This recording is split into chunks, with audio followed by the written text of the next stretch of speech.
ازيكم يا حبايبي؟ عاملين ايه؟ يا رب تكونوا بصحة وبألف سلام. انا النهاردة بعد ما لفت المحشي الجميل اللذيذ ده، محشي كرنب جميل ولذيذ وشكله يتكلم عنه، هتعمل ايه يا ست الحبايب؟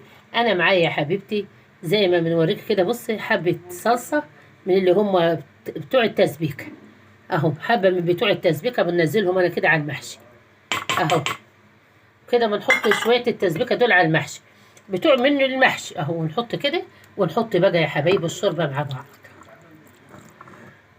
بسم الله الرحمن الرحيم، بسم الله الرحمن الرحيم. اللهم صل على النبي، اللهم صل على النبي. بسم الله الرحمن الرحيم. اهو يا حبايبي كده بشوف الجهد عشان احنا مش ما مكتروش ميه، هو يا دوبك بص عقدة الصبع بس، عشان بيبقى خضرة، بيبقى المحشي فيه خضرة وطماطم وبصل وكل حاجة، دي بيزود المية. يا دوبك بصي، بصي يا حبيبتي يا بنوتة انت وياها يا حبيبتي، بص اهو، والمية بتاعته جميلة.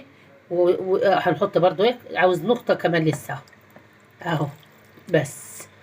اهو يا حبيبتي هنمسكه بقى يا حبيبتي، اطيبه يا حبيبة قلبي وارجع لكم، هحطه على البوتاجاز واطيبه. والمحشي جميل وصحي، واحنا في الشتاء قلنا نعمله حلة محشي. اهي يا حبيبتي محشي كرنب. وانا وصلت لغاية كده يا حبيبتي، خلي بالك من اللايك بتاع ست الحبايب يا حبايب. فيه محشي يبقى الشتاء دي عاوز محشي، محشي بايه يا ست الحبايب؟ بالسمنه البلدي. بصوا جميل ازاي، انا بقرب لكم الصوره، جميل ولذيذ ازاي المحشي. اللهم صل وسلم على حضره النبي.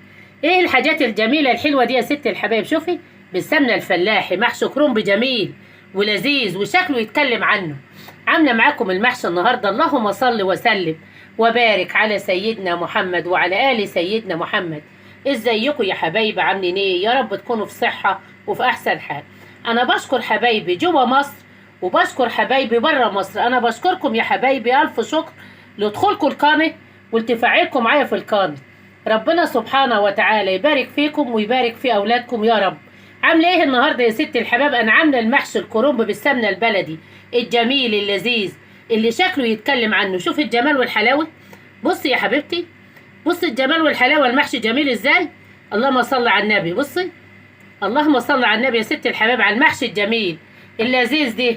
وان وصلت لغايه كده خلي بالك من اللايكات بتاعت ست الحبايب يا حبايب. ويلا يا حبيبتي يا نور عيني نشوف الطريقه.